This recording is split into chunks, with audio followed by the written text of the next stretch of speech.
anoenda achinonyepa kuti ndiri mbinga, ndine mari, ndichita sei, achihaya taxi, vamwe achihaya mabodyguard netuderere twakaomeswa. He rode a bicycle for 100 kilometers. Do you know, achisvika pandandiri kuchikoro, I looked at him, I cried. And do you know what I said? I remember telling my friends, but you know what? At one point in this life, revenge will be taken. This old man, my father is the only guy who drives a Toyota Land Cruiser right now, Kumusha.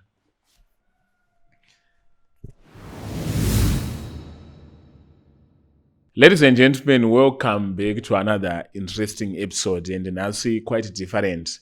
Atisi kuma prophets, atisi kunganga, kana kuma sowe, kana kuzimdanzo, ku music or something of that sort. Today we have got a young leader in business, Banonze, Mr. Aaron Kumanja. Yes. Should I call you a young leader or no? Yeah, I think a young leader. Yes. Wonderful. So, Wamboti invite my premise bao. I've been seeing a lot of his videos and my videos, the works that we do, and a whole lot of things. Yes. You know, I'm a family-oriented and business-oriented young leader. So I mostly post, you know, my businesses and my family. And your family. Wonderful. Let's start from here. What Mr. Aaron. Who is Mr. Aaron Kumanja? Okay, so Aaron Kumanja is a village boy. I would say I'm a village boy who came to town, you know, by faith. By faith. Yes, and I would say I broke the barriers, which if I were to take you from where I come from, you would say, is this possible? And many times when I tell my story to many people who see me now, they think that you are exaggerating things. There is nothing like that. But that's the true story. So, my name is Aaron Kumanja. I'm 34 years old. 34? Yes. Very, very young. Yeah, I would say, is that young? Hey, FM youth, you know that? No, yeah. I'm still youth, FM, and that's my church, by the way. Oh, yeah. Right. So, Tidima Youth, Tisma Youth, and we are active, youth. Yeah. So, I grew up, Kumusha, you know, this time I remember he said what is my SRB. Strong rural background. That's me. But I'm not that I pay SRB. I pay. No, I pay. I pay.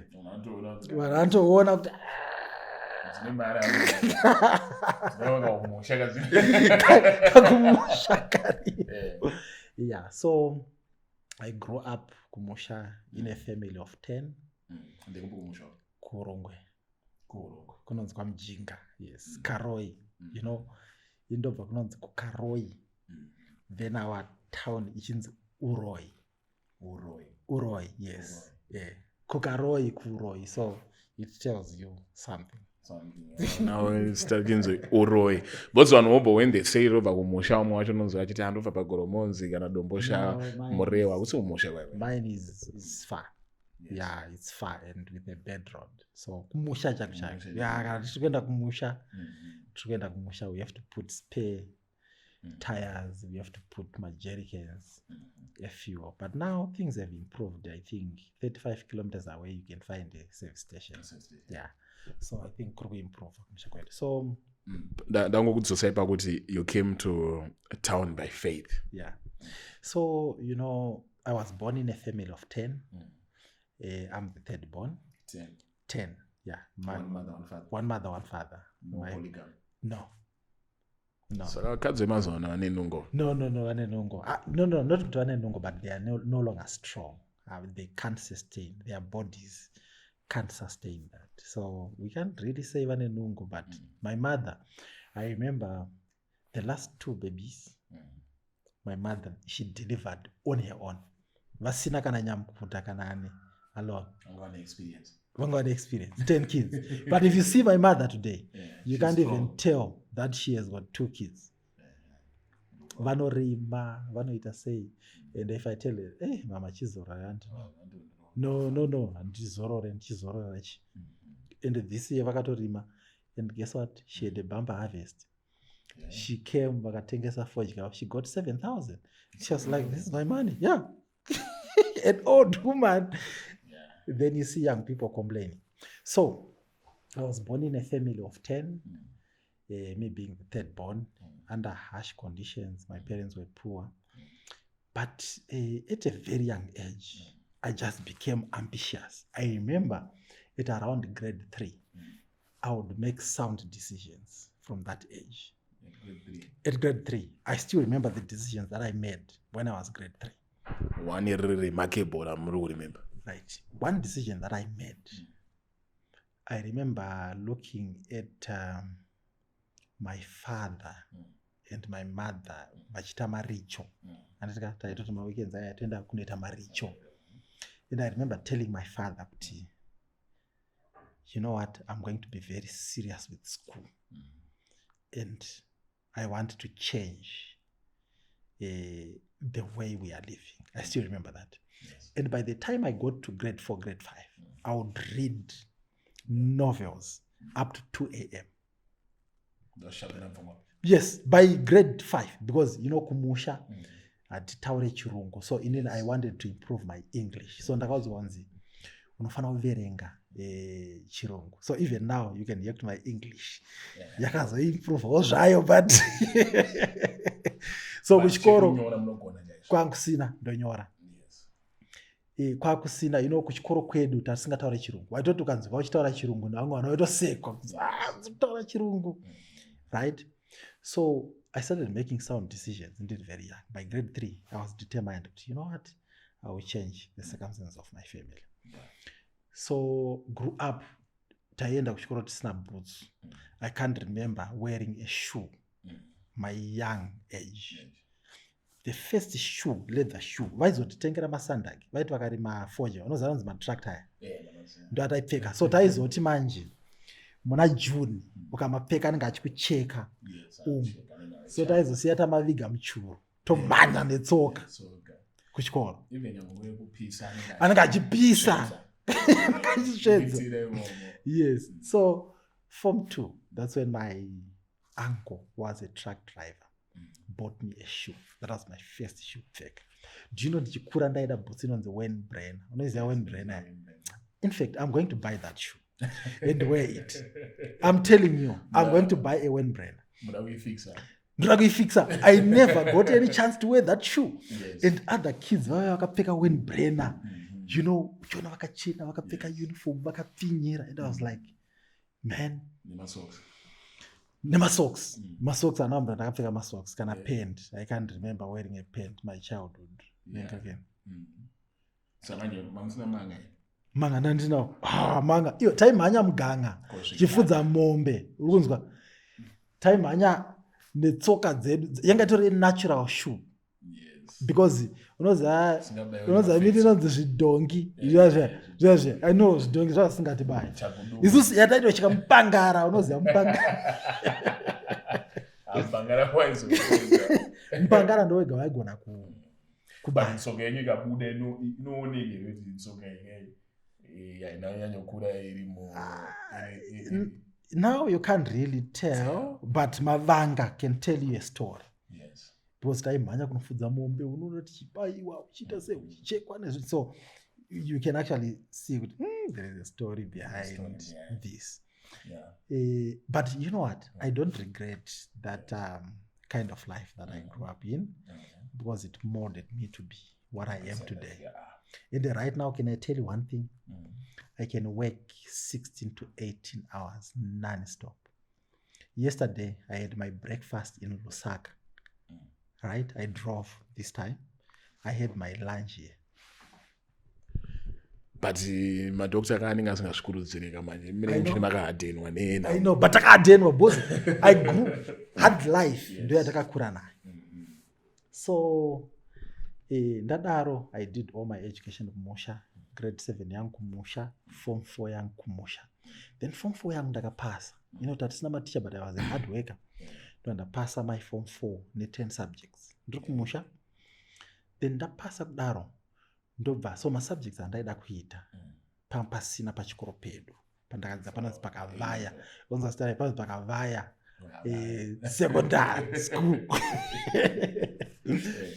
Then so sekuru vangu vaidriva matracks vakambonditengera bhutsu ndiri form 4. Vakafara vakati mwana wangu muzukuru wangu wapasa chikoro. Ndikati but sekuru challenge ndekuti ndoda kuenda ku-A level but pana pamasubjects andiri kuda hapana. Maidata api? Ndada kuita accounting, economics nebusiness studies. Papa sitori namakomeshaus?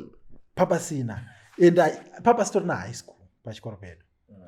And tatisina career guidance. So ndichikura ndoda kuita accountant. Ndozvandaingoziva chete kuti I want to be an accountant. So tadaro ndobva sekuru vangu vandaasista kuenda kuour hometown inonzi Karoi. Ndobva ndaenda pachikoro chenzi Karoi Government School. Ndirika?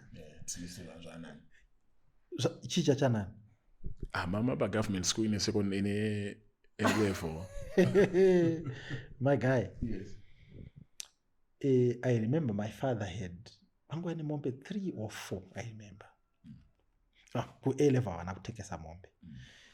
Varima vawana tu mari twavo. Sekuru vangu pavakauya vakataura neshamwari yavo truck drive ndinogara pamba pake. So ndaigara muhandro kunonzi kuchiedza. So taifamba I think I would say around 10 k's kuenda kuchikoro ku-A level. So taibva kuchiedza B todzika tonocrossa town toenda ku-Karoi Government. I had my friends every day.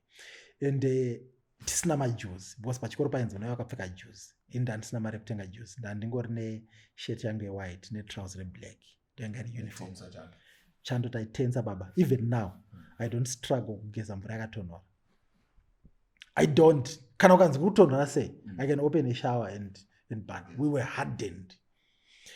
I remember one day takarwa nechando tikavesa moto kuchikoro. So tadaro I worked very hard. My parents angu vachiti vakadaidai yavanenge vawana iyoyo votumira chikafu chingobatsirwa. And what I have learned is where there is a will, there is a way. And that's one thing that I've learned. You can't convince me about anything. Kutanzi, this is impossible, this is what? That word doesn't exist in my dictionary. Tadaro went to A level, taiverenga. Kunonzi kuverenga mabhuku ndokuzi I'm not very, intelligent, but I'm a hard worker. Taiverenga. Mabhuku throughout, reading. Because I had one chance in life. Then tadaro ndokubva so ndapedza in fact all of form 5 takabhadhara school fees but form 6 ine 3 materms. That's not fees but because that's bright ndanokumbira kuna headmaster ndikati ndokumbira kuti mutalawe tipedze then pandopedza motinyema mari zawo dzitotase tobhadhara.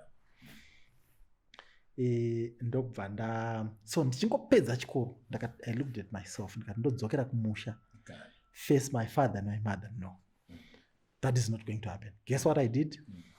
Ndakatanga kufamba ndichitsvaga basa. Fortunately papa ne-A guy angari pastor, angari mufundisi. Ndobva tilinga up pane paivakwa jinari. So taenda kutsvaga basa. Ndotanoita ma-general hand pajinari. Paivakwa jinari. Jinari, cotton. It's a cotton processing plant. Ukaenda kukaroi pane matura, pajembi. Paseri pacho, ipapo. Tisi takatanga, inga iri ma-India. So takaipulewa ipapo. Ndine 10 O levels zangu.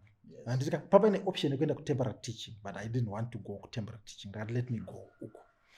Tasvika ikoko, ma-India havabhadhari baba. Taichera matrench. Inini I know kudiga matrench. Taipuwa a target 5 meters by 1 meter. 5 meters by 1 meter. Ne peak, ne for sure. I did that for a long time. So tadaro, ndaenda pa join. Ndikati pano kudzokera kumusha, ndochera angu. Anditika taipo $125, I remember, per month.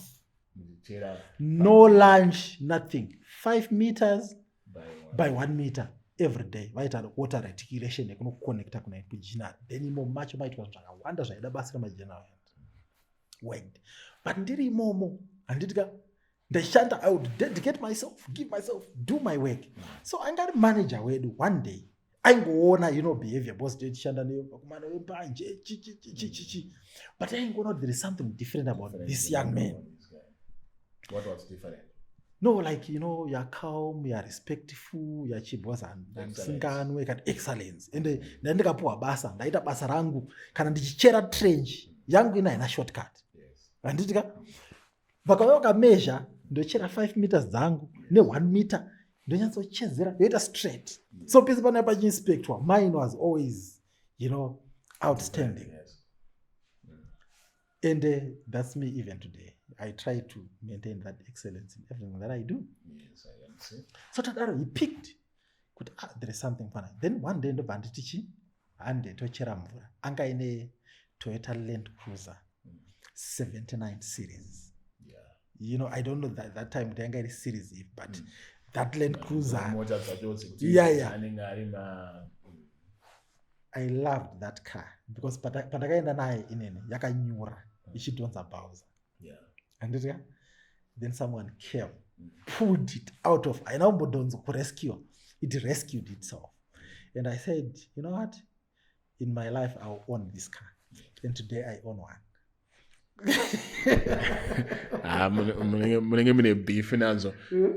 You actually bought it. Yeah, I bought it. I have it. I own a 79 series. Because, And how's the feeling? No, it's good. It's good, man. It's a nice car. You go anywhere with it. I don't have a problem. Yeah. Ndikupaona. I relate pamukutaura nawe kuti muri kumusha. You were motivated pamati you came kuHarare by faith. Yeah. A lot of people are watching vazhinji vanenge vakakurira muHarare, mastreets eGlenview muchi. So they don't see it as kuti mwe munakwanisa kutoona break barrier kuuya muHarare. Ndinatsano wangu wairo wachikoro chaizvo ka. So with time muHarare vane kacompany kavo kanofamba chichichi. He's now telling me atsano munoziva baba ndairo wachikoro zingene bebe.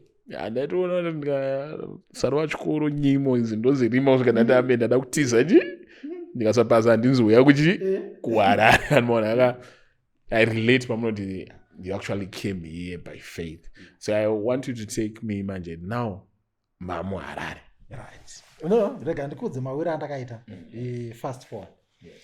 So ndapedza 11 ndashanda ikoko. Uya azviona. Ndawana zoita kanenka promotion. Okay. Pakanzi pakudiwa mabhaya vainotenga cotton. Kumatrench ikoko. Kumatrench ikoko. Panzi pakuda mabhaya ini anopinda ne-interview. Ndakangonziwa uya. Ndanotanga kutenga donje. That year my buying point was the highest in terms of buying cotton. Ndiri young so ndaiva ndichisirwa 20,000. Yes. Yekutenga donje. Ndichitenga donje anaubaka na $1. I was smart enough ndaigona kutoba mari ndoita serious, but I didn't. Why? I think kana uine small vision. Yes. Right? You can afford to do stupid things. But if your vision is bigger, and you know a precious name is better than a good name is better than precious stones. A good name is better than money. Right. So my worry is not about money, it's my name. Do I have a good name? So I fight for it. You can't be perfect. Sometimes you make my mistakes, but I fight for my good name. Mari yekutanga umbe yamakapiwa kuti yekuti inogona kuti fundutsa yamakapiwa kuti go and sell, go and buy. Yanga ni mari. Ndakapiwa 20,000. Muna kana kumbovhundukawo kana kuti 20. It was not my money. Why would I ndaivhunduka nei? Yanga isiri mari. What I knew is it's not my money. Yes. I have to be a good steward. Ndakaenda ndikanotenga cotton, and at that time ndobva ndaita the best buying person. So takuya kunoita hand over. So now ndakuya kuchikoro muna August. In fact, like I said, first time yangu yekuya muHarare, ndauya kuno apply kunaisa application yangu pa University of Zimbabwe. So ndatenga cotton yangu ndaita sei ndichiri kushanda. Pakanzi maresults abuda ndakabuda ne13 points. Anditika? Right. Ndabuda ne13 points. Ndati ini ndoda pa University of Zimbabwe. Ndipeka pandaida kuenda. Ndobva ndakwira bus vakaroi ndichakuno apply. Taudzwa nevanonzi newspaper mabuda unzi pa UZ pavhurwa ma application. Ndandauya. So pandakauya ndakaenda ndadzikira pa Market Square. So tadzikira pa Market Square. I didn't know where to go. And do you know when you are coming kumusha kwata jaira ku director nemakomo, when you come to Harare, it looks upside down and strange. And ukona motikari dziri kufamba ma buildings machi. But do you know what I did? Ndakati pano ndisarasika. So takazwanza ku Harare guys, sedza unobirwa kana unorasika. Anditika. So ini ndati let me spot the tallest building. Yes. And then that will work as my reference point. So Dripa Market Square ndakatarisa I saw RBZ. Yes. Not the most visible building. Kana ngosingazviziva. Yes. So ndaspota RBZ. Ndati panapa I have to go straight. And let me apply the Pythagoras theorem yatakadzidza. Yes. So ndakabva ndati mbuya nehanda. Anditika ndandisamora ndatena ndandaipa RBZ. Ndandapasvika. So pandakapasvika ndinoziva kuti ndikaenda anyway I would actually kana point ya reference point yangu ya apa. So I would go anyway. Ndingotarisa RBZ ndoza pandosvika ndoti west ndinoti south ndakwenda pamabhazi. Ndauya ndasvika ndadaro ndaenda ku UZ tano apply tasiya ma application. Obviously I wanted accounting. That was my first option was accounting. Don't know those. Kuna ironzi biscuit. Kuna degree ironzi biscuit. Biscuit was my second keen. Then business studies my third option. Tadaro nda apply ndakwira ndadzokera kumusha. Anditika then ndadzokera kumusha ndobva my names azobuda I publish kwa newspaper. Then someone, there's always someone anongokudza kuti ayo zvakaita. Anditika then ndachita totangira papi. So pandakashanda papi ndakaseva mari yangu. Ine ndiri kumusha ko ndaita ka business kangu kekutengesa hembe ndichitumupana nayo ku Harare kunohoda. Ndatenda munondihodherawo this thing wanga nemusika. So ndatoka kamusika kangu ndaseva mari yangu. Patakauya kunosarenda zvendakapuwa futi ka graduate nenyaya yepavement ndaseva. Then ndakuuya kuno ndauya. So ndichingosvika pa UZ pamusiwo kuti tauya kunotsvaka nzvimbo. The first lady wandakaona I can't even remember her name. That lady helped me. So ndichingosvika handina kunyara ndamuti sister zviri sei ndonzi Aaron. Sister I need your help. Ndiri kubva kumusha. I don't know anything. Sister, was she a student or a staff? She was a student. I can't remember her name. But pana mwe akazondibatsira anonzi Sylvia, my girl wangu, I still talk to her. So musikana aya ndobva anditi ndandomva kumusha sister. I need your help. My parents angu they can't afford to pay, but ndangouya nefaith zvikanzi pane inonzi cadetship. Anditika iripo rega ndikubatsira. Do you know he literally held my hand, walked through with me kuti panapa. Ndobva nda register. Yes. Anditika ndataiswa pa waiting list ye cadetship. Ndobva tato apply cadetship. And what was cadetship? Cadetship government yaibhadharira yaisubsidize ma students fees. 2014 yanga itoriko for a long. So government yaitibhadharira I think fees yanga iri around 450. Government yaitibhadhara 300. Isitose bhadhara 150. Ndatowana cadetship iya. First breakthrough. But remember my parents didn't have anything. I needed food, I needed transport, I needed rent, I needed all that. I had to figure out. Saka panapa ndoita sei. Then taregister takadzokera because paizowanika period kadaizodzoka kuzotanga chikoro. Yeah. So tadzoka ikoko ndaseva kamari kangu ndabhadhara 150 yangu atatoadmitwa tatogadzirwa ma-ID. Then ndadzokera kumusha ndikati toita sei so ndakuprepare kuuya. Anditika ndakabva ndati mari yangu yaya ndakanotenga I think 5 kg yematemba. Ndakatenga rice. I think I bought 10 or 15 kgs rice. Handiti ka? Then I bought upfu ndakabva nawo kumusha. Ndakatakura zibucket so pano zibucket epaint so ndakasa upfu wangu imomo ndatsindira. Ndatakura bucket rangu rehupfu. Handiti ka? Hapana zvekunyara nechibag changu sacho ndatauya. Panamba 21 Church Road papa ina sekuru. Ndopatakasvika ipapo ndatapuwa room mukabin taigara 38 mukabin muine bunk beds so mwairara pasi mwachirara pamusana taibhadhara mari iko was it $30 or something per month mukabin tichikrosa tienda pauz first term so ndakaya first term ndiri prepared right first term yapera takuenda kusecond term mafenza takaseva hai chichi zvapera. Do you know kuti I remember sleeping tossing and turning praying to God for a breakthrough. Handitika zvazvekunzi prayer, you pray, you seek for the mercy of God. You seek for the grace of God. You pray with all prayer and supplication. Desperately. And kuti Mwari, if you don't see me here and help me, I'm done. And looking at your family, you're like, I have to change the circumstances of this. No, I couldn't call anyone. I will tell you zvakamboitika ndichiri ku A level tatane 3 days tisina chikafu proper food and I knew kuti my parents havana anything. Then ndasangana na someone aienda kumusha kwedu anga ine kamota, those days where difficult days kuma 2008 2009 ndobva anodza mudhara wangu kuti ndasangana nemwana wenyu ari kuti takufa nenzara. Kuchikoro kwandandiri was around 100 kilometers away. Do you know kuti mudhara wangu akanokwereta bhasikoro, he rode a bicycle 100 kilometers, akabereka ka road runner netumufushwa anga ine ka road runner kafefeni netuhupfu netuderere twaomesa. He rode a bicycle for 100 kilometers. Do you know achisvika pandandiri kuchikoro, I looked at him, I cried. And do you know what I said? I remember telling my friends, but you know what? At one point in this life, revenge will be taken. This old man, my father is the only guy who drives a Toyota Land Cruiser right now kumusha.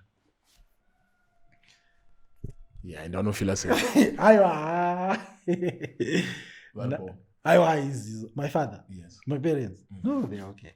And how do you feel kuti vabereki venyu vachiri vapenyu you managed to change their life? Because ukaona uchova bhasikoro uchipinda muland cruiser ndiri life inenge yachinjwa 360 degrees. Yes, 360 completely. And my father, he was a drunkard.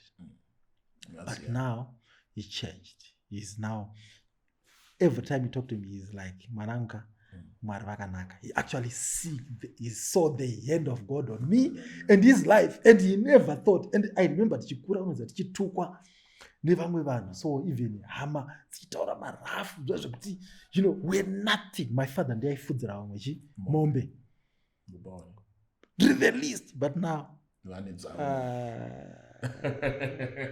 that's it's the mercy of God. So positive testimony. So hard work haina kubuda. In everything that I do, I give it all. Use it. Right. So an interesting story much. Certainly an interesting story baba ingori on a lighter note. Because naenda ku university nini ndasingatambula ngizwe level but my chips member utenga we. My chips iwe unoziva what I remember. My chips no, that was larger. Then tikaona $5 chandatanga kufunga kuti ndofana kutenga kamafuta. Mafuta I still use that now because I think if jingori mandiri pandikanga kamafuta so ka Vaseline kanonhuwirira so kadikidiki so I don't know kana ikaziya ikako ndati ndikawana $5 ndinotenga ka Vaseline kangu ndinotenga bhuku rangu ndotose pandakadya machips ndatotengerwa somewhere.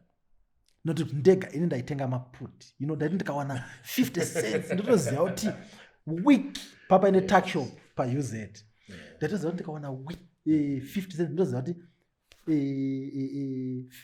maputi aita mariko is it one? I can't remember the monies, but I remember ndaitonotenga packet yangu yemaputi ndoyanga ri lunch. So why I asked that is there are a lot of university students who are watching this probably because vanenge ne free wifi kuchikora but they are in the same situation yekuti hatozivi zvakamira sei and most of them vanokwazwa nespirit of envy. Yes. Yekuti they look at ingori mix kune vane mari chichi. How did you overcome that? Because nhamo is one of my main motivator kuti munhu anopedzisira akuita zvekuba kubva akuba malaptop mumwe anopedzisira akupimpa vasikana they do a whole lot of dirty stuff for them kuti angoraramawo kunge vamwe or kuti how did you overcome that envy? So like I always say, when your vision is bigger, you will not be distracted by the small things. What I knew is the future holds better things, and I can't trade my now for the future. Right. Instant gratification is always dangerous. Yes. So young people who are listening, you are still at the university, be focused and live your life. Yes. Life is not about competition. You are running your race. So you see young ladies now with iPhone 16 Pro Max. Yeah. And you're a young lady. You're like, my friend has got a 16 Pro Max. A 16 Pro Max is say 1.6, 1.8. I want to be 1.8. Yakutenga 16 Pro Max. You know, but that school fees go for 3 months semester. And that tells you a story. Not only to students at the university, to everyone, including yourself. Instant gratification and competition now has made many people poor and has allowed many young men to make foolish and stupid decisions. Know where you are. I knew my parents had nothing. We had nothing. I was very much satisfied with Maputi. Pizza, I didn't care because I knew what I wanted to achieve. And now, you know Apostle Chiwenga. Apostle Chiwenga. Isusu taitoti tikanzi kuchori kune trip taitoziva kuti hatisikuenda tandisingaudze ana mai kumba kuti kune trip taiona chibva chikoro. It's true. Hatiende tagara tiende because you can't tell your parents. So know where you are and be content. You know what I've learned in this life is to be content with what I have and where I am. And you know what? You live a peaceful life and a happy life. Now you see many young people anoenda achinonyepa kuti ndiri mpinga ndine mari ndichita sei achihaya taxi vamwe achihaya mabodyguard handitika kuti aone kuno achinorenda kunodhura ukunorenda kunhu kwaunobhadhara iwewe 1000 income yako i700. Do you know what you are doing? You are just perpetuating poverty for your next generations. Go and stay kubudiriro kwaunoafoda handitika iwe patasangana panapo waziva ndabva kupi ndogara ipi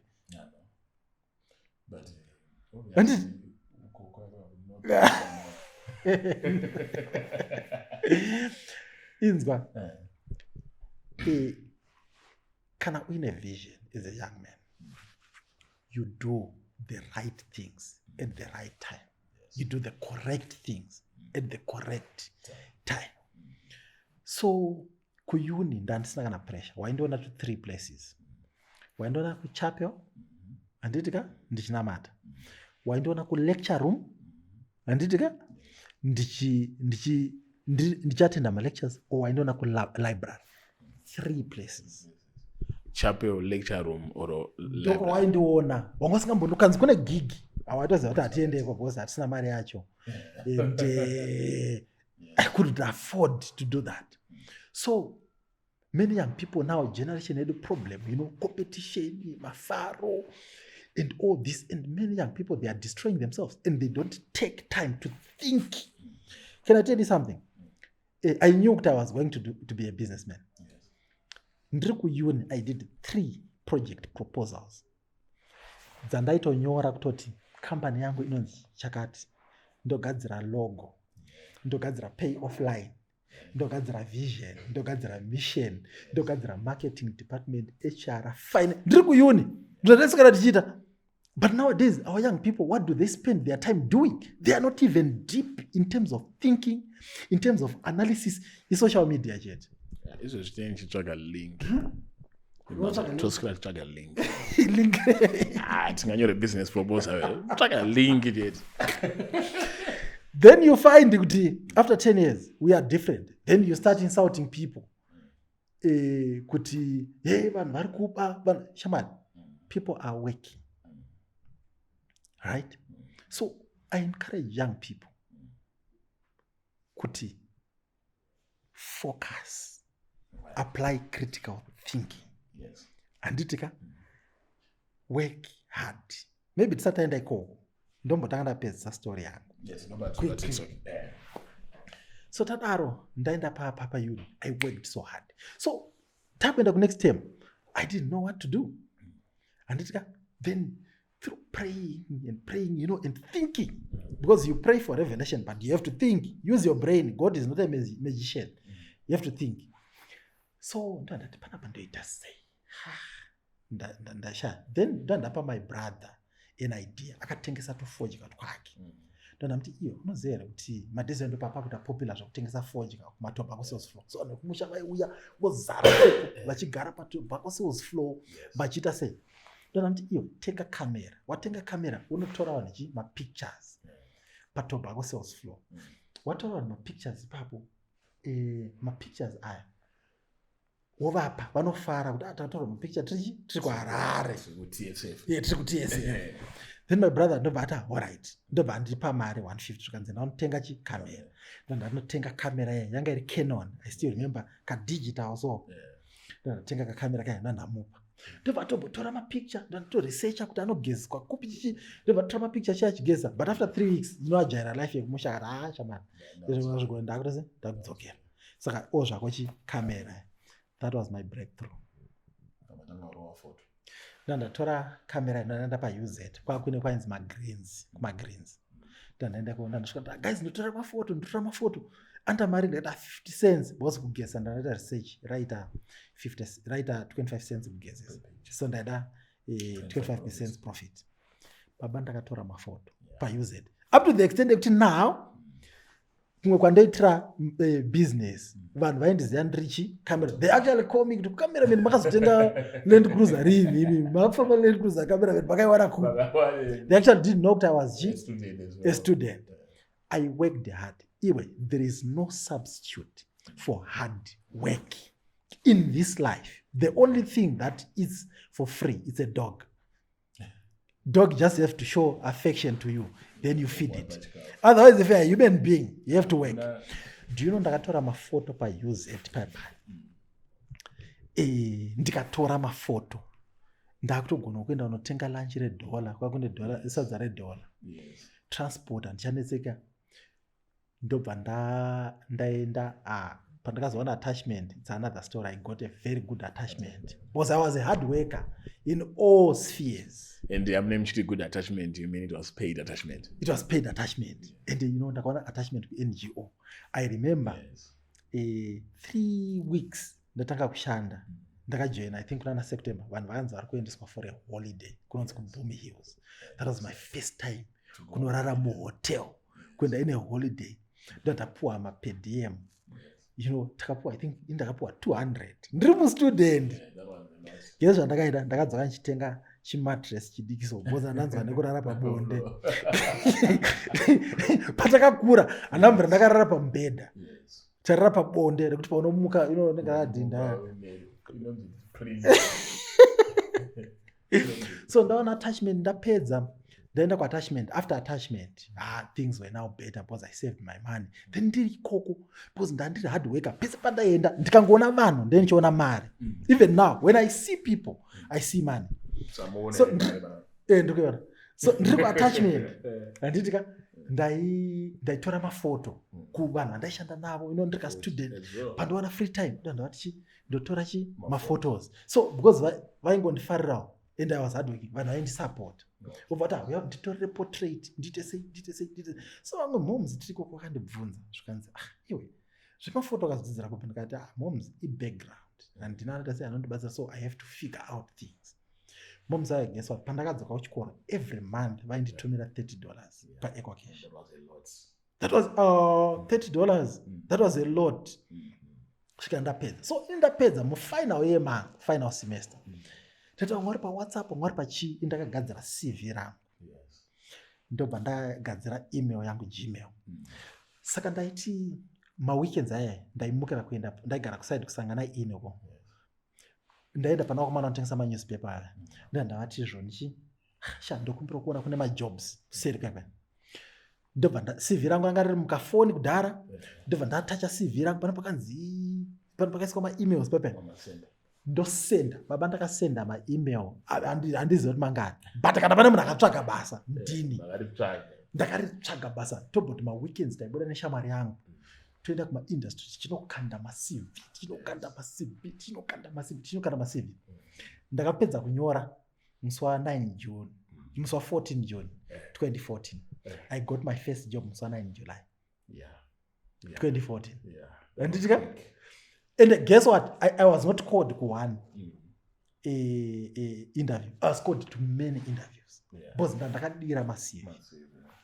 What are our young men doing now? Hakuna mabasa.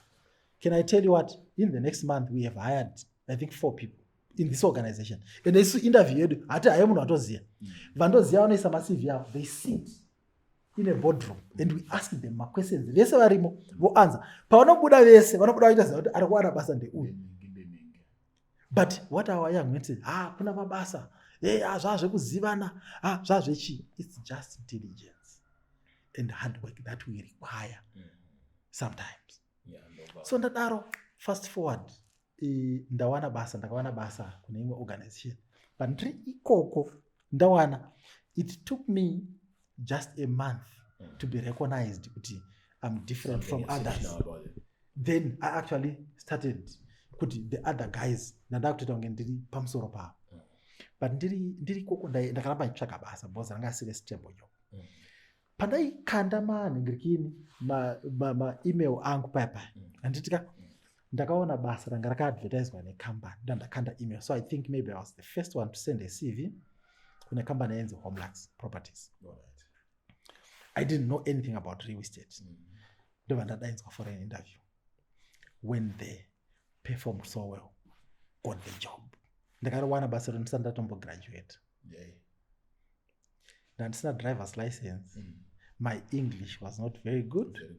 But brains aizodonza. So I remember my former boss achindidaidza achimfana. Tell me about yourself. You have got a bright mind, but asikueda boss ndandine kasutu kakaumbuka chirungu achinyatsobuda skin. But I thank my former boss. He identified that there is something in this young man. Ndichingopinda mureal estate chat 2 weeks ndamo I knew kuti you know what this is my calling. Ndakabva ndati this is my calling. So immediately ndichingopinda ndava ndaregister ne-Estate Agents Council of Zimbabwe ne-Real Estate Institute of Zimbabwe as an individual under my command ndandatanga kutostudy handitika study uko ndaiwork hard. Do you know kuti I worked for that company all the time that I worked there. I was the top salesperson. So ini ndaimuka ndiri kumusha ndaimuka ndotanga ndarima amalines negejo ndoenda kuchikoro pandobva kuchikoro ndopfuura nekugarden ndichidiridza ndozoenda kumba handitika paweekend kunotema huni ukunoita sei. So patakapinda ndandisina driver's license but ndingoita ta viewings emaproperty guest ndaita sei ndaenda nekombi unzi kuna viewing Helensville handitika ndaifamba netsoka ndokwira kombi yangu ndoratidza vanhu svikira ndazotora license ndandapuwa mota. Pandakapiwa mota my guy indaifamba 10 kilometers netsoka then you give me a car. You were so efficient. Do you know I worked so hard. I remember kuti vamwe indaisvika paoffice na6 am ndoita admin work yangu yese ndopedza.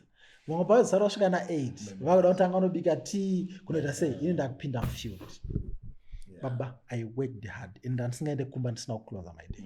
And most employees, the way they take tea time yavo kwete ya 10 o'clock iye vachisvika kubasa, it's actually to kill time. It's because havana vision. Sando pandiri kuti manje imimi, where did you get that spirit and diligence yekuti when you are working for an organization you give your all? Those vanobva vari pabasa kana achishanda is just like usazvozviuraya izvi ningi ndezvevarungu izvi. That attitude every day. By the way, I employ over 150 the employees. Yeah. And I see that attitude in some of them. Some are self-motivated. I was never like that. So in that ukandipa assignment, I do it with all my heart. So no matter ndikuitira someone, I learned to serve. You know, I learned to serve. And you know what? Nature, what you give to nature has got a way of giving it back to you. Yes. Ndaishanda. To the extent that my boss now ended up with that, this young man, his assignment, he will do it. Yes. And the ratio, right back and the assignment, and on the property, wanted to go crow you, like cross up, but don't end up crowing, end of day, I send my boss a report. Yes. I was diligent and hardworking. And all the time that I worked, because I was the top sales. But because I was too ambitious, 2019, April, I left. Then I see my boss wakandita, you know what, young man, I give you my blessing. And he bought me a sword. He bought me a sword, a little sword, expensive sword, and it's sharp. So this, it represents that I've released you to go and fight. Ndakunaita into the market. Then 1 June 2019 started Realtorview. This one. Real estate. No, yakataka iri real estate. All right. So yanga iri Realtorview, real estate. It's now Realtorview property group. I think vanhu vasiri kuona ndine this business card here. It's a business card. Yeah, business card. Yes, and we have got 4 companies here. Pane Realtorview real estate ndo yakatanga iyo yanditi. And then pane Realtorview property development. It's another company. Then we've got Realtorview Fitment Center. This could Realtor Fitment Center. My fitment is either kumota kana kuti kuma cardboards. Yeah. All right, it's cars. We do cars. So these companies, they're like Realtorview real estate, which we started with 2019. So Realtorview real estate. Takataka property sales, property management, valuations, and advisory. When we started, and tanga tine ka small office. In fact, I share office. Anditika nevamwe. So inda andineka desk kangu. Mukadzi wangu aneka desk kaki. Anditika. But the good thing about real estate, you as an interviewer, do a resource yacho. So patakatanga ndandri ndini the salesperson. Ndandri ndini property manager. Ndandri accountant. Ndandri everything. Do you know kuti patakatanga taipusha marketing ndaigara ndiri branded always pese pandiri ndandaka branda t-shirt ndichifamba netuma business cards twangu munhu wese ndaona ndaimunza kuti ndinoita real estate ndiri mu real estate. Do you know mukadzi wangu, I remember tichitanga mukadzi wangu airara omuka orara omuka orara omuka kuma 4 ndokazi iwe unorara nguwai because pese paimuka aindona ndakamuka. Ye mukadzi ndazongonzwa unzi mukadzi makabereka mina here. My wife, Nakunzwa mango dala ati mukadzi handisumuona pa timeline makabereka mina here. Okay. Tazojamba because zvinhu zvazita se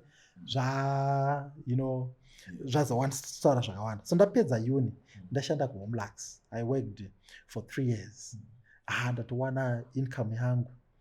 Then ndobva ndazo. So my wife taisangana kuchikoro kuUZ kuChapel, but ndiri kuuni ndandisina girlfriend.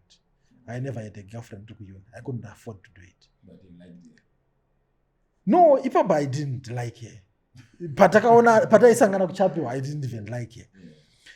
But you know, after some time, so taitowirana tiri kucollege, indabva kucollege, I think takazongoonana zvai zvokuti we were friends because aifarira zvekunamata, ndaifarirawo zvekunamata ipapo. So kucollege hatina kubvira because ndandisinganyenge tiri college, I didn't have a girlfriend, so and I didn't want to have. So I remember tichiita those conversations zvekuti muri kungotaurawo zvenyu chichi nichiti inini handidi zvawasikana watoto. Then after uni handitika pane zvakazomboitikawo, pane tried kuda kurorawo someone, it didn't work out. Handitika then in the midst of confusion handitika this young lady wananaye college sends me a message like hi, how are you, achindibvunza something, ayo graduation kunodiwa chichi. Ndikati iyo ndiwani, zvikanzi ndini ningi. Ndikati how are you, long time chichi, I can't remember you, send me your photo. Ndobva ndisendera photo nandoda kuona. Mama nakiro. Ndatenda ndamuona. Then ndamuona papai. And ndotaura no, this is not what I want. But after some time akabazaita a problem. Then she reached out to me, no, I need help chichi. Ndampika nemota, ndanemota. No, handine Ranex. Handitenge motikari zvino. And I don't believe in, I'm still not yet there. Kwakuti ndingafamba nemotikari zvino. Land Cruiser what. Then ndampika. So ndakamudropa somewhere. So pandakamudropa inini akabva acrossa road. Ndamudropa ndakamira parobha ndobva acrossa road. So I looked at her. Ndakatanga ndaona a different person. I'm telling you. Ndakatanga ndaona a different person. So now ndatena. Pandapo ndakati iwe munhu ndiye munhu andadzikisa mota here. Ndandarwa you 10 foot. Ndandamutsvaka ndamshaya. But what I remember is I just started liking her from that day. Then zvakazoita zvakaitika, we got married, but I chata muna June 2017. And 7 years of marriage now. 8 years of marriage now. We are going to 9 years. Makarombera marriage here because vanhu feels like, you know, it feels like we are still on honeymoon. Nemukadzi kutowirana zvekuti do. Yes, my problems anouya atombonetsana, but chinodiwa is commitment. You know, when you are married, you know, I see many young people jumping into marriage, jumping out very soon. But vanhu vakangofanana, even ukarambana neuyu ukanotora mumwe vakangofanana. Iwewe ndiwe unofanira kuziva kuti I'm into marriage. It's a commitment, right? And you have to make it work. As you spend time fighting with your wife, fighting with your husband, but mukango decide, you know what, this has to work. We have to make it work. Happiness is a choice. You choose to be happy. You know what? It's also we choose to be happy. So my wife, we flow. I invest in our happiness and I try, even if it's inconvenient, but you know, you try to make each other happy and you try to work. And we are 8 years. We have got 2 boys, beautiful boys. And one thing that I know, pandakaroora mari yakatanga wanda.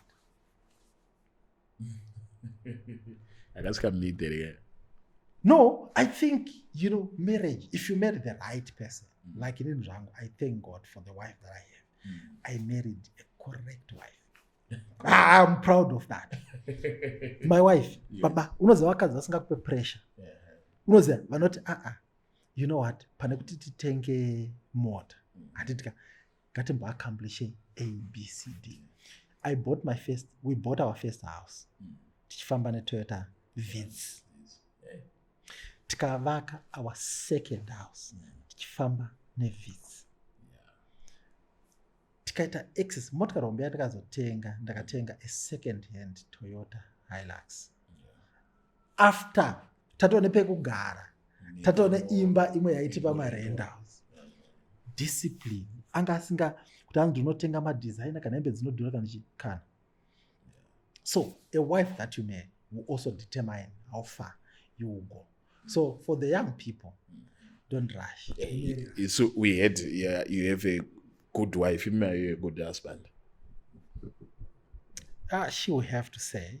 Do you feel like a good husband? I can't blow my own trumpet, but what I know is I try. That's right. Hey, I try, I fight every day to be a good husband. There are a lot of temptations that comes, which may try to change you, mostly kana watanga kubata kamari. But you just have to remain disciplined and remain focused, because ukatanga kuita mari, if we give you disposable income yekuti wasoda kuishandisa ye20,000, that's when we will know the real Zigo. Ndoenda paMozambique apo.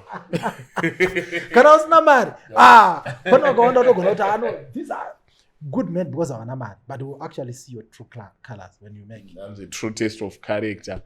Uione when you don't have the resources. Don't lie to us with nini I'm faithful. Takupa Land Cruiser iwewe uchifamba nayo tank richigara rakazara.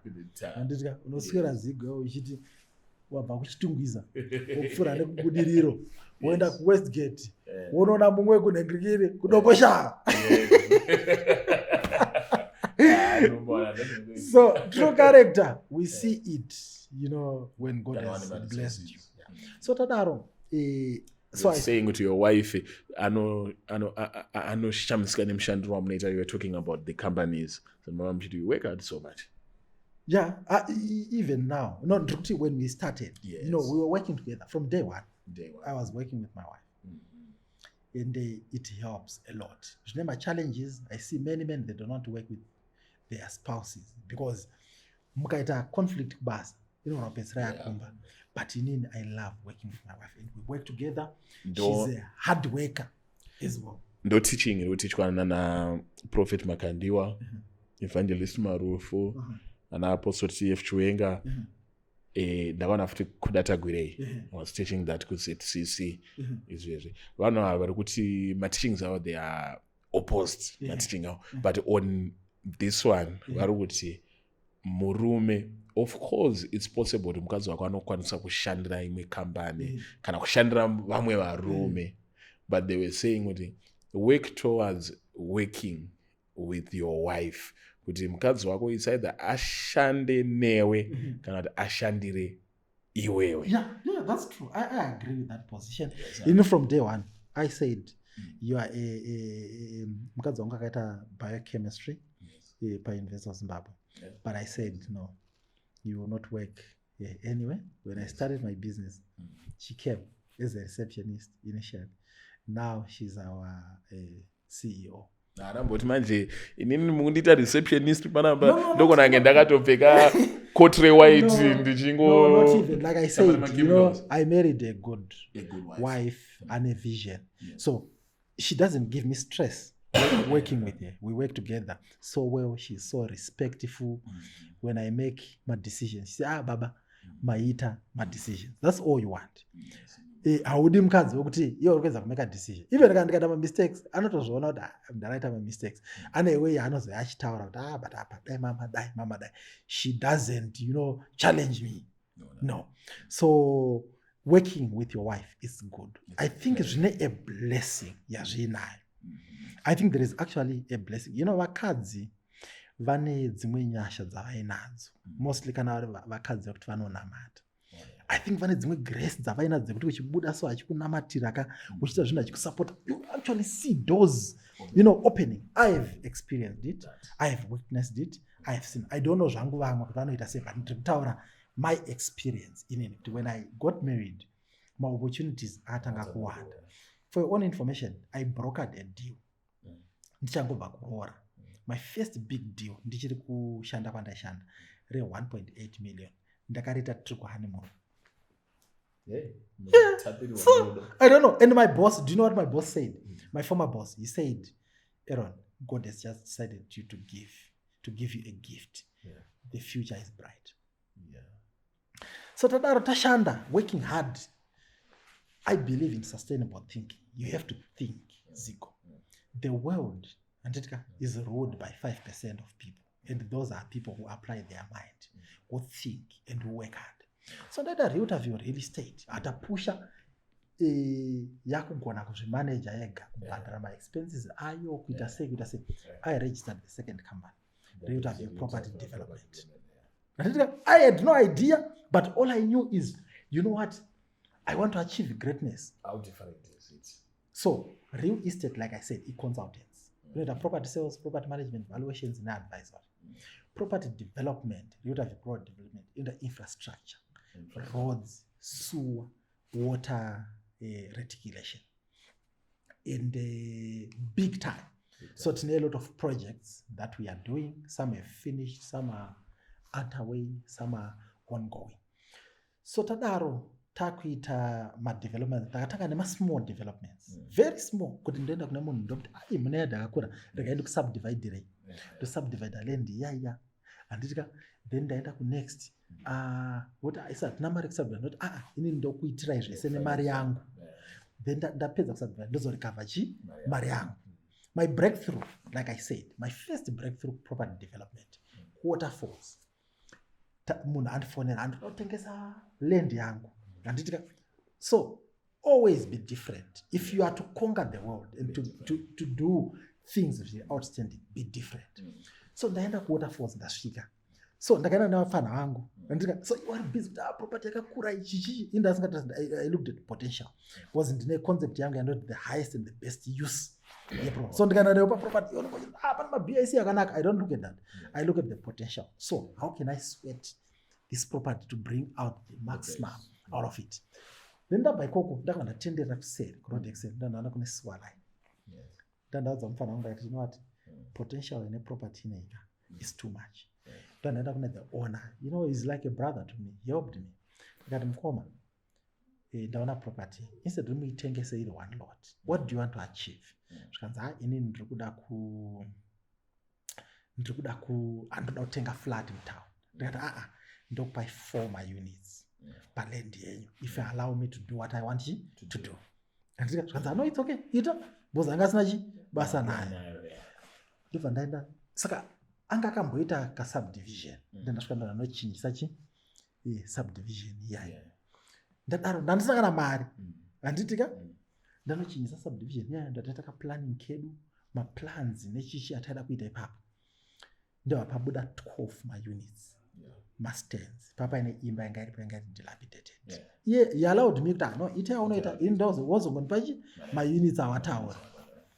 So ndadaro ndobva ndahaya grader ta professor road nechi zvese ndanda haya grader ndobva ravhura road ndaitora ma picture.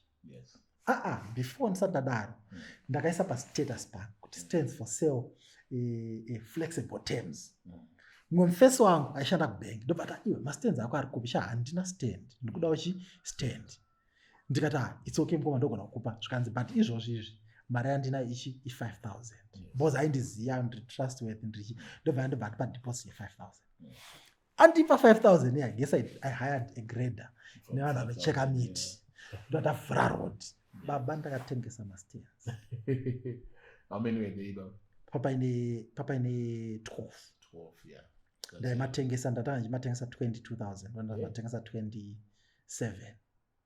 Tadaro ndakutengesa mastairs aya ndichivakira mukoma wangu 4 my units ake. Ndandaita sewer reticulation, ndandaita water reticulation. That was my first experience in development. Guess ini ndakabuda ndine mari, ndakabuda ndiri around 50000 from 0 to around 50. That was my starting point. Then ndachienda ku next until ndakuchita ma big projects. And now handichatsvage basa, ndakuinvite konza shamarika pane land yatinayo kunogona ndase kutibatsira. So ndadaro, you know, saving money. Then ndakabva ndazowana a good deal, acquired earth moving equipment. Ndakanzi Blessed Crow equipment haya. Ipapo pa equipment ipapo pane project yandakapiwa logo ine chigear. So ndadaro so zvinoitika zvakuti when you are in your field and you are doing what you are supposed to do, you are thinking every day, you are pushing, you talk to people, you create my synergies, you create my relationships. Zvinokubatsira. Yes. Your network is your network. Manje tipine network rine network inenge pamusoro rinenge riri you start from where you are. you start from where you are. Iyo the network iripo. And chinodiwa excellence. Yes. The moment you show and exhibit excellence and you think outside the box, you start attracting. Yes. The standard that you allow is the standard that you get. Right. So in my first big project, I was helped by a brother. Never had help and no picture big project. I got the project. Ndawana project here. Then I nakutanga nekundipa mari. Ndakabva ndaenda kuna someone, aitengesa equipment yake. That anomeka a deal. Anditika? Ndobva abvuma kundipa equipment. Anditika? Ndatoita ma deals ndachitanga big project here. Okay. So in life, pane a certain level ye mari yekuti once waibata kana ari munhu ane musoro kuzomeka more money hazvichanetsi imari. I think ukabata, so zvine multiplier effect.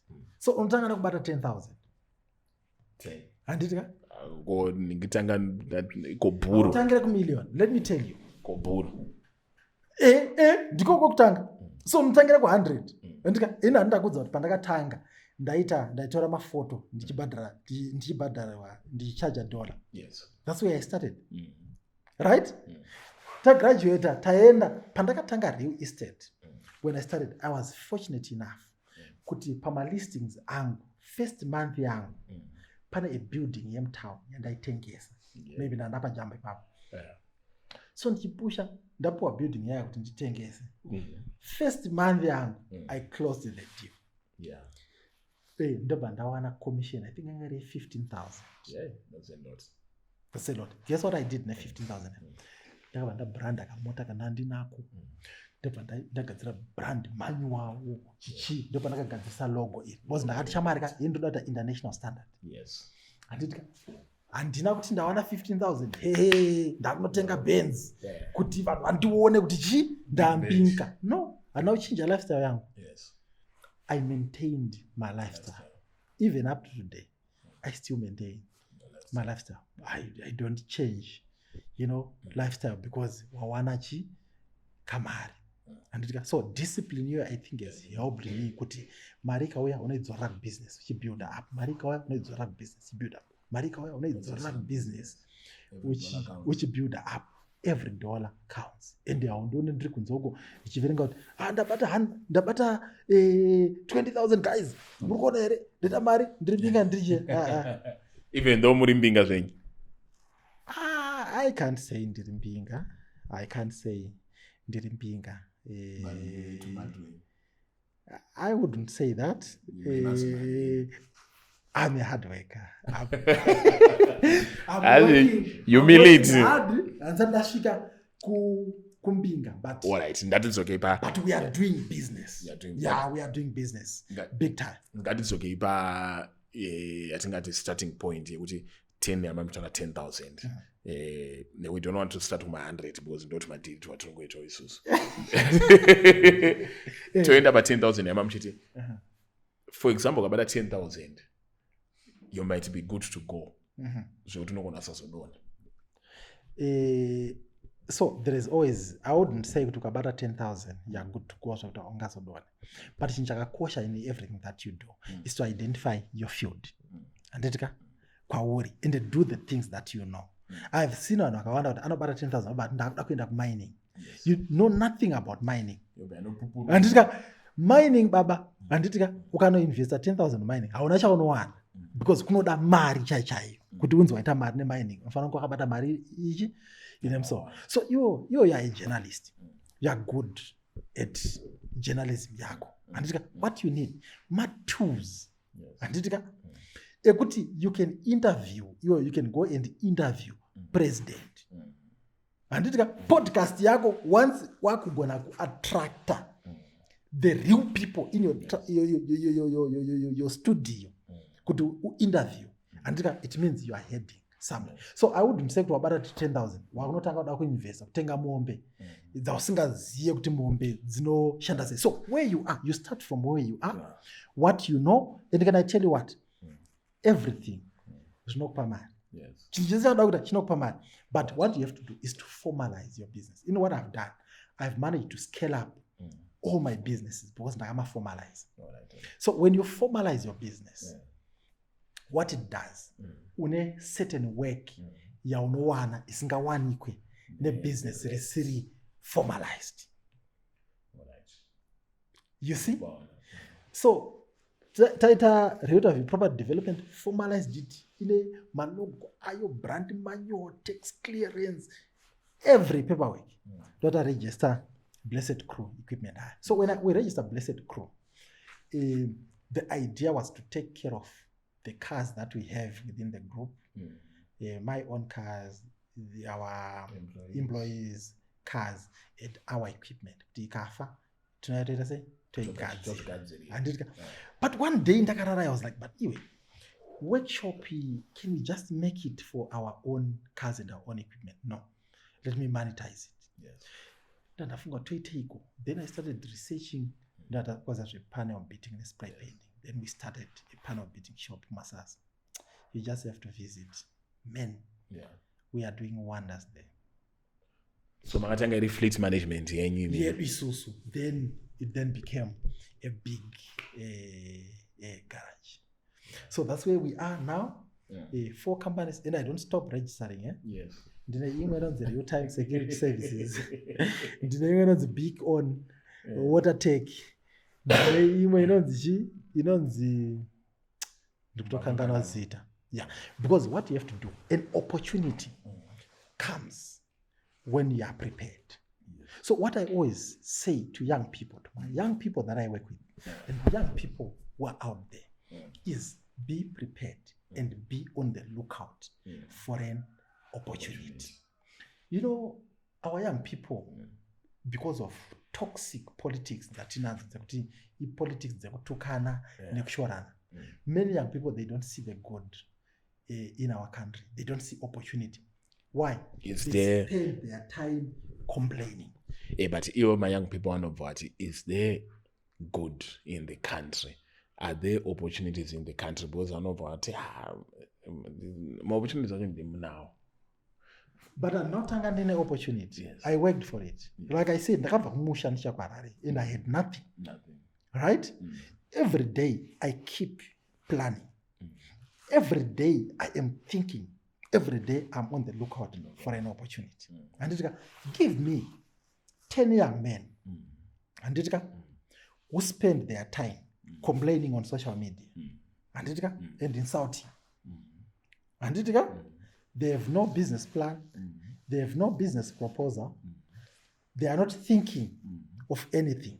Chavari kungoita ivo complain.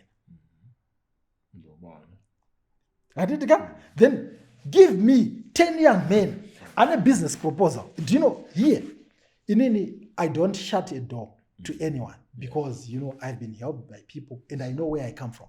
If a young man calls me, and it kuti say, ndokumbiro kuona ndrichi, my door is open. Vano we have my young people pana ne proposal. And it ndanchifunga zvakati ndomboti mubatsirei. And it this young man. Pane a young man I remember akauya achita mukoma ndikuita zvebranding. Ndianochitira makepa. Andika ndikuita zvebranding mukoma ndibatsirei. Andika ndiyamuti okay mpana. Kuti utipe first consignment yako uri kuda chi. Andika mukandipa 300. Ndinogaza okay. Ndaona nditira 10 makeps or 300. Right now he's now doing branding. Yeah. For a company, so not company, for the whole group. Yes, because the young man came to me asking anything, but actually, but I got an idea. Then that guy is worth supporting. And so the thing Shauraya society is to always complain and always to be negative about everything. We are negative about everything. Road yagadziro. And Masvingo Road yagadziro. Masvingo Road yazoita sei. Trabablas yagadziro. I travel. Yes. But from 1980 takambogadzirwa road. the government was supposed to do it, but pauya someone ari kuzviita. Pagonawo, and so I don't support any part, but pagonekwa, I try to, to be objective and to think through things and look at things from an objective point of view, because I'm a business person. And ndakambotukwa nasomeone says, ndimuri kuti bira mari mimi vanhu vezano, and I'm like, my guy, I don't even sleep, but you are saying ndakubira mari ipi ndakubira. Saka many times kana tisina kunzwa story yemunhu, we can say whatever we want to say and whatever you choose to say, but what vanhu vanongati language yenye language yezvigananda. Who is Chigananda? Vana ne mari ngeimiso nekuti munenge mune mari wamechiita dzodziita. You know what? I think not active per social media, not terror social media, and I hear vanhu vachitaura such names, about people. For example, okay, rega ndikupa an example. Anditika without, ndisingashore munhu wokutuka munhu. Ndaupa one example. Say week now. Vanonzi Chigananda, anditi? Nevanhu.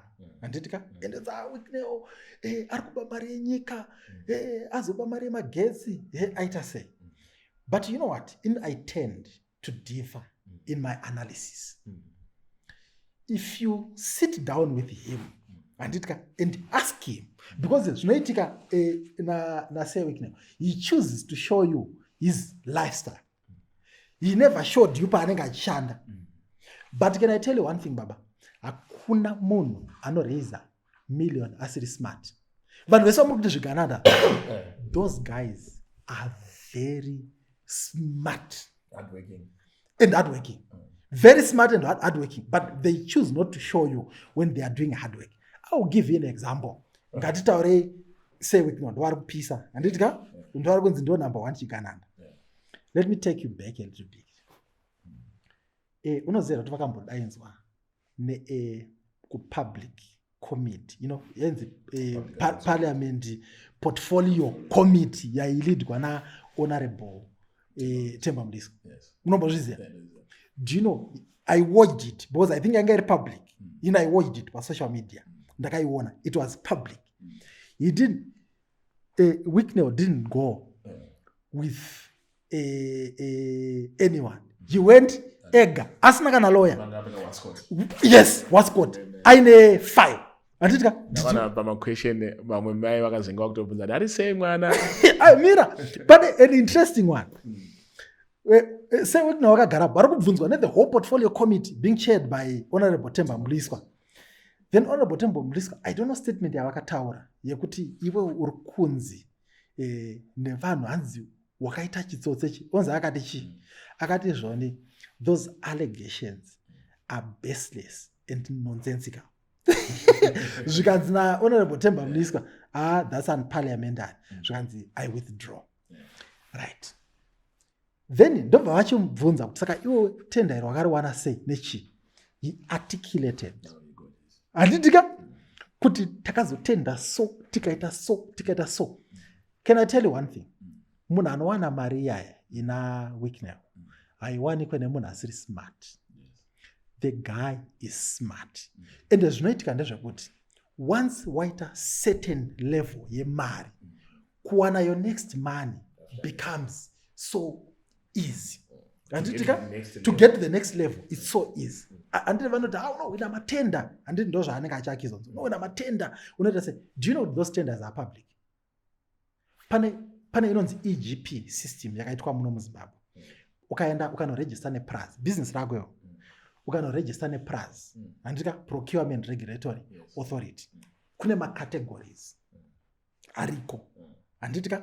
So category kana uchida kuenda ku energy, anditika unoregister under energy wobhadhara I think 150. Anditika?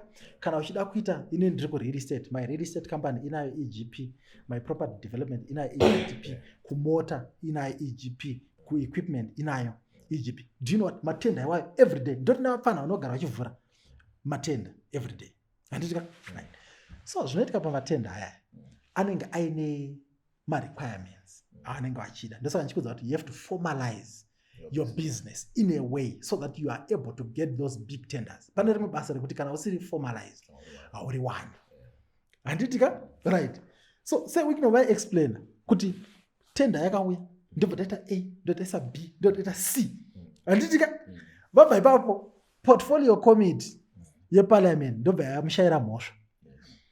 Zesa ndobva yada kuvasuwa.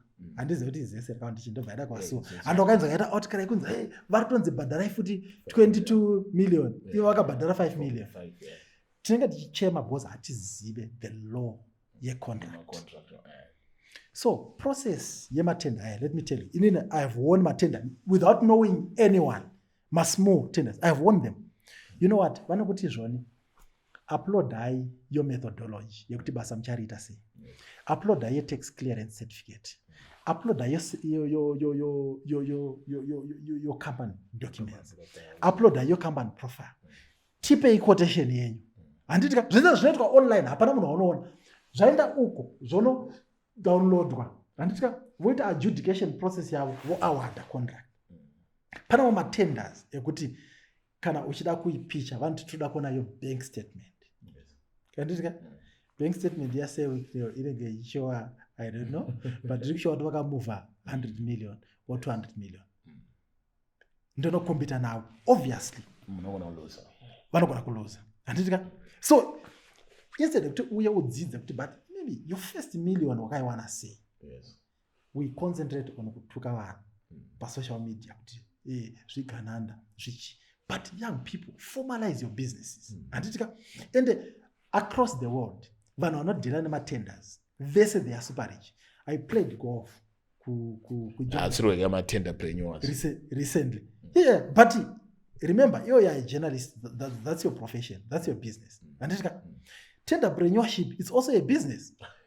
It's also, do you know tender babaka inogarirwa pasi in a technical things, in a lot of things zvamunoita avarari in I don't know zvangu because he choose not to show us kwavanoita mabasa but anogona kunge atori a group of young people handitika vakagarira kuita matenda.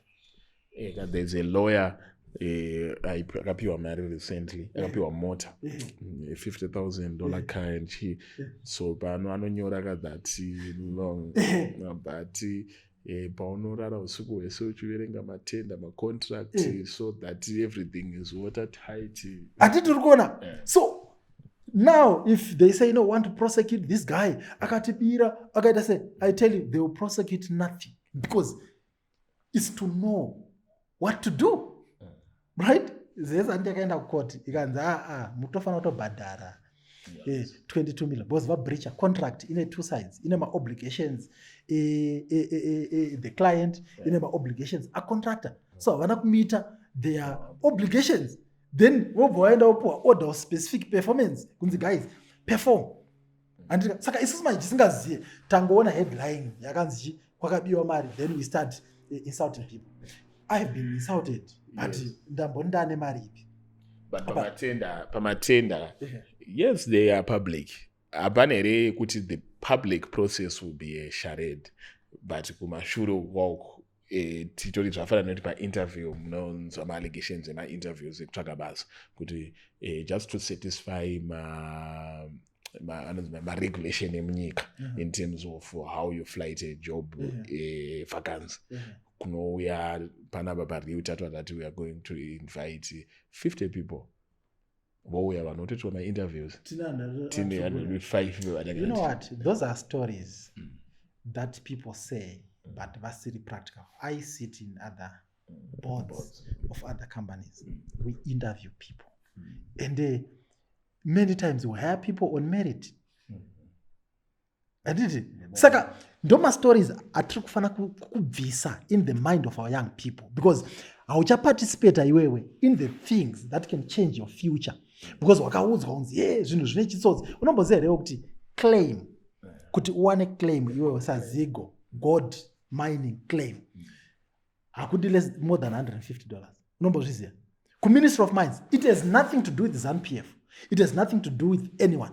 Unoenda apo wosvika unobhadhara $15 yako wopuwa chifomu wofila unotopuwa prospectus license iwewe uri kunzwa rekunzi zigo enda unoprospecta gold woenda kunhengirikini kugogo handitika hakusati pane kunonzi kuna sanyati hakusati kwatomboine mugodhi ikoko but kune goridhe handika unoprospecta ikoko wotsvaga muchinese wako kandotsvaga chiwonda partnership naye kanti unotsvaga because kana ukabata bepa ukauya kwandiri nini neproposal I'll be like but let me consider I'll be like no but this young man on a point let me consider. And another thing in what I've learned, a no is an answer. I knock on every door.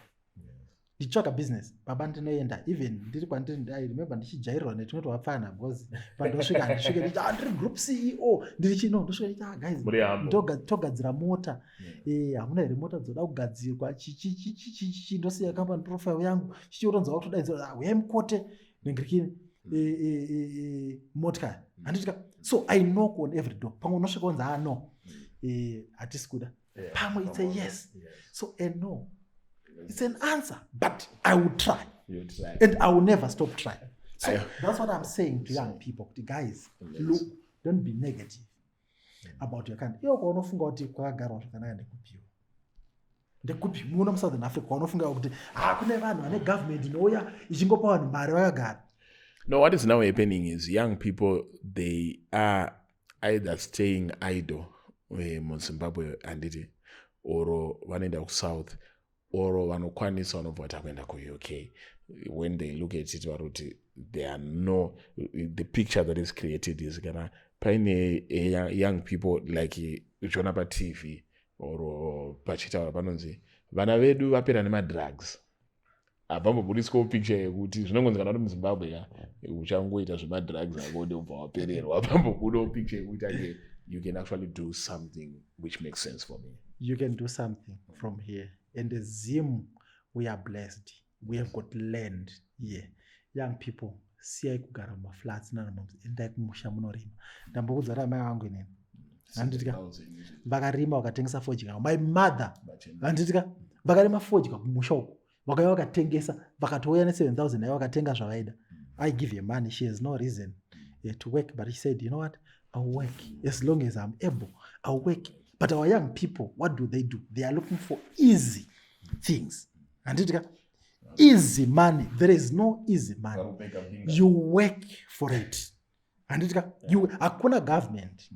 And inopa vanhu mari. Even kana mukati ngatichinje tise new government. Let me tell you, the government that will come, things can actually be harder. Fange makuti hakuna government inopa mari anditi kuna South vanopiwa mari but wakamboenda kuSouth here ambogarako iwe kuSouth wakamboona muZimbabwe munopana vanhu vakawana vanogara mukuku mudzimba dzemarara ipopulation yakakura sei kuSouth Africa inogara mukuku ndo point yandaumeka yekuti even if the government gives you money and you will not have tingati kuti upenyu wangu wakachinja nemari ndakapirwa negovernment because vanopiwa mari kuSouth vanoramba vari varombo ka those who think, let me tell you, those who think they would think and make money no matter the situation. Those who don't think will complain. They will complain till Jesus comes. Right? I choose to be a problem solver. Yes. Not a problem. How can I solve this problem? While it's solving problems, you make money. But you know what? It's like that, the whole world. If you read the Bible, it says, Varombo Njagaramena. It also says, so complainers, mamaras, they'll always be there.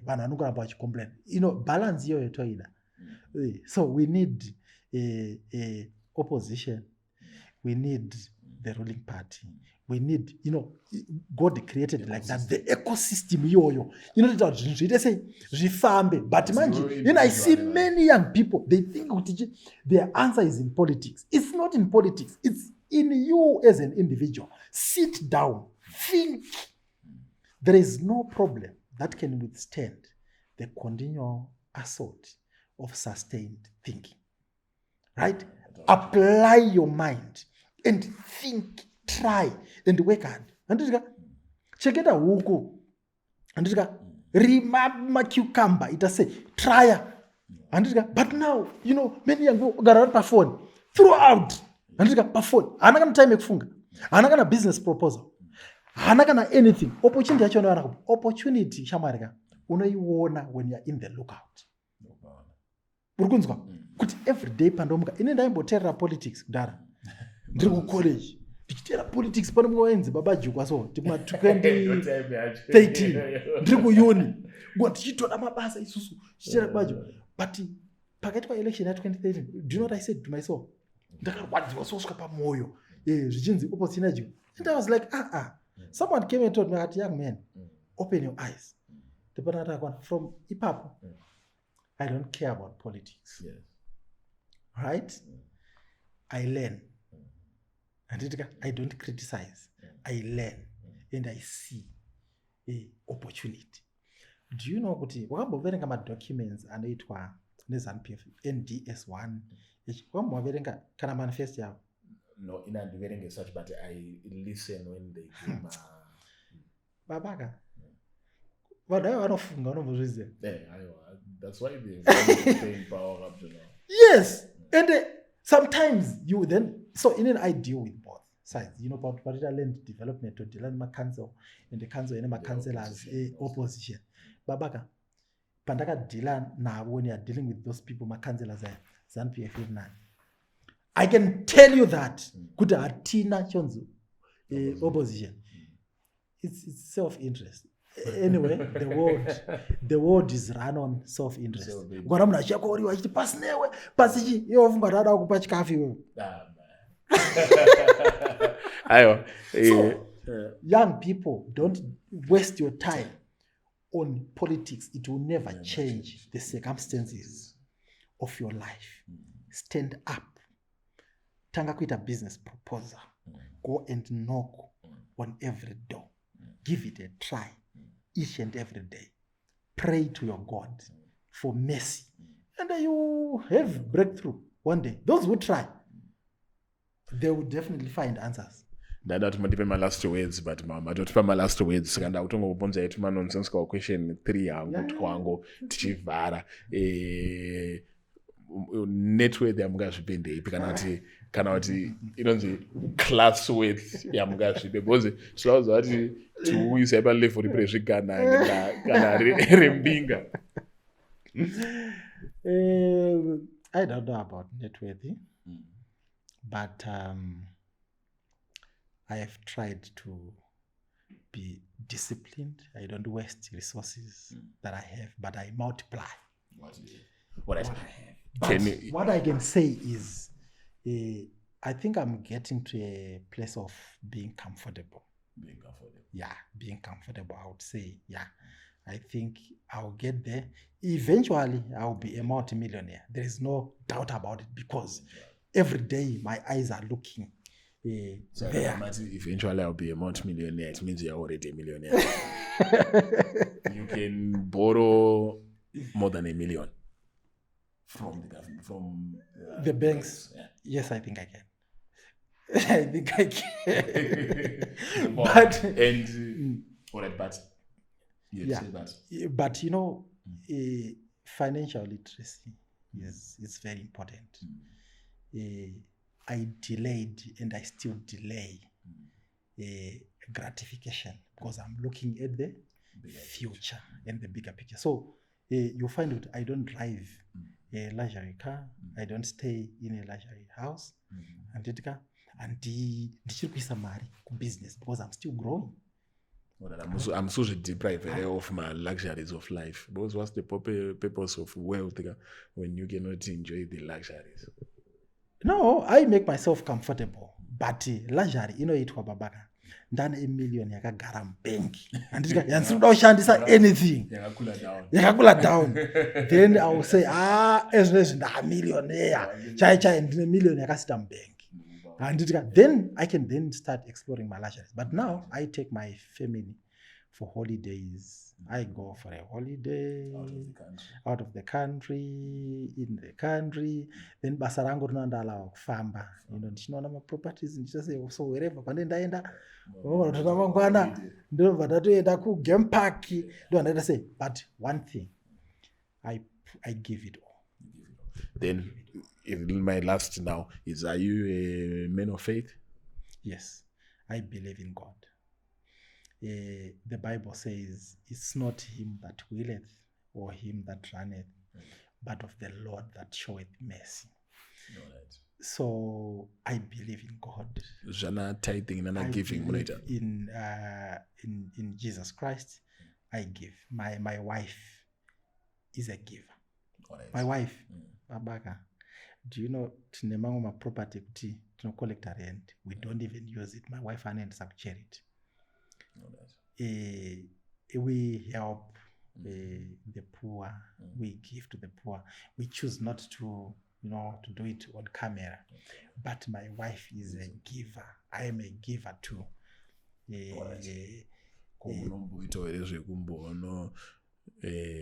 Piwa mteuro kana maprofita kana kunganga chinobviswa mnyama. I don't think kuti kune chinhu chinonzi munyama. And I think kune chinhu chinonzi poor decision making. Andika sezvo unoswera uchinyeperwa nzee unobviswa mnyama unoda kuita sei ma decisions nema choices aya.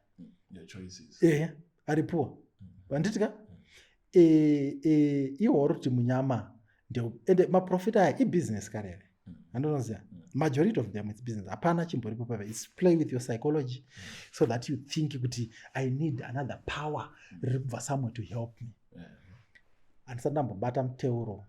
Andisandambopfugama before a prophet, even before my pastor. I don't kneel down before my pastor. I listen to his word that he teaches me. I apply it. I pray nemhuri yangu and I work.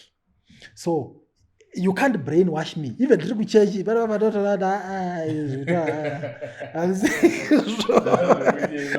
I have not allowed myself to be brainwashed in the religion. I've got strong faith.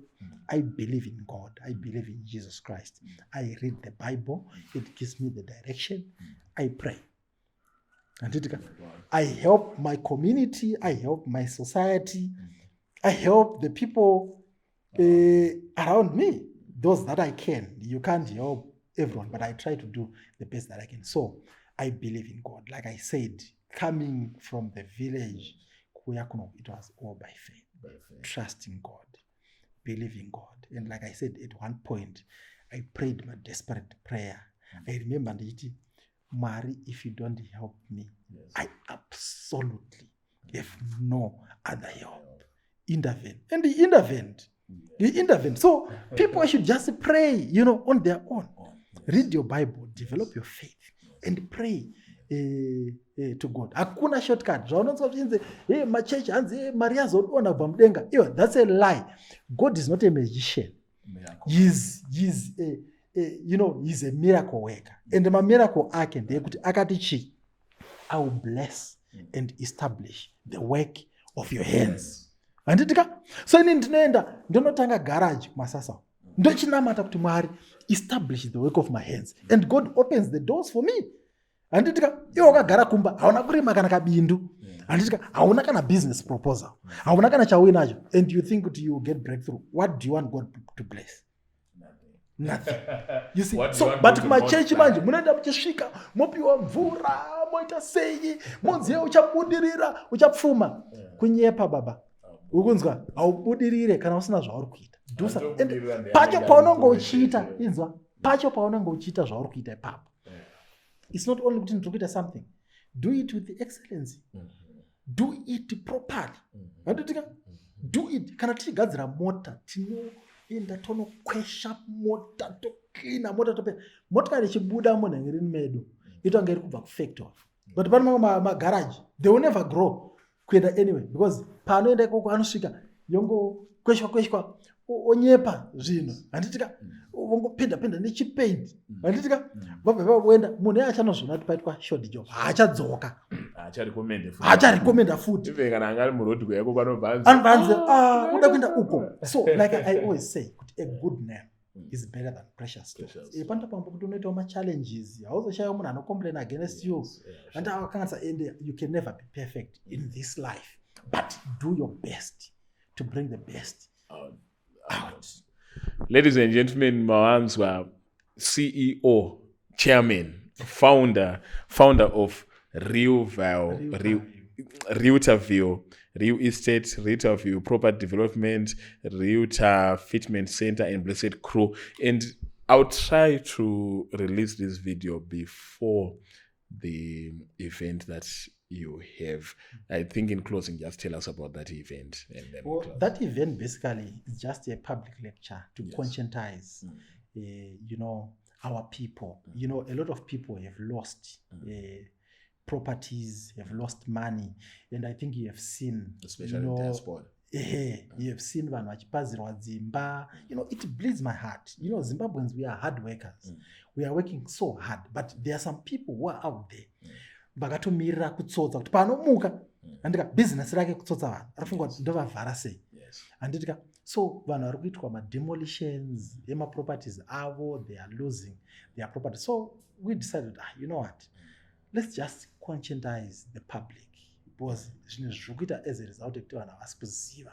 So munhu because ari kuda pekugara anosvika kunzi panapa pane land iripo, ndoziyana nanhingi politician, anditika so ndipei mari 500 ndo ndakupai 10 ndokuallocata, but hapana planning yakaitwa, hapana permit. Land iyoyo haisitombori yevanhu ivavo.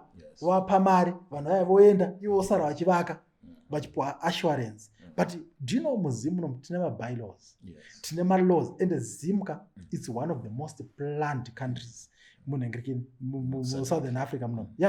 Zim, do you know tine laws at town planning are so clear, and the stages are so clear, and even your due diligence, it's easy. So I'm a land developer, so I was invited, just to speak to the public. So that I tell them what I know, I lecture them what I know, so that we don't keep on losing money and people losing money. But you know what? There are still a lot of fools who keep on losing their money. Yes, but you need to fools who share knowledge. And now that is the public lecture that is going to be held on the 17th of June. Go East End War, Parade Showgrounds. It's free entrance, and one of the speakers, Temba Mliswa, speaking specifically about Masabuku deals. Thank you so much, Mr. Aaron. Okay, thank you. And we hope that we'll sit with him again another time to also explore my topics in detail today and with like an introductory. Don't forget to follow him by link in the comment section. Mlenda Monona. Maposta wanenge wachita ipapa mazhinji acho that life yako idevelop for the better. I'm looking forward to the time you to interview inini ndiri nechigananda. Yes, I will definitely. It's possible. You should have faith. You should believe in yourself. In yourself, and work hard. Put in the hours. Put in the work, and you can get there. And with that, we are out.